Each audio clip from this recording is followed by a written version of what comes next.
द्वारकेत एके दिवशी मोठा गोंधळ झाला.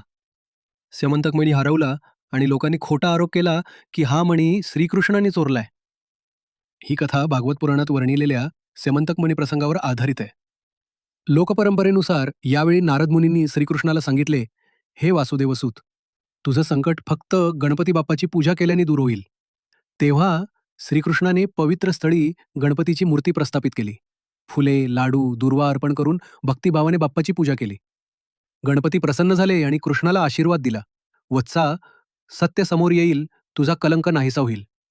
लवकरच खरा दोषी समोर आला आणि स्यमंतकमणी पुन्हा कृष्णाला मिळाला. द्वारकेत उत्सव साजरा झाला, लोकांनी श्रीकृष्णाचं गौरवगान केलं आणि सर्वांनी गणपतीचं महत्त्व जाणलं. ही कथा आपल्याला शिकवते, कोणत्याही कार्याची सुरुवात गणपतीची पूजा करूनच करावी. जय देव, जय देव, जय गणराया. जर तुम्हाला ही कथा आवडली असेल तर लाईक करा, शेअर करा आणि आमच्या चॅनलला सबस्क्राईब करा.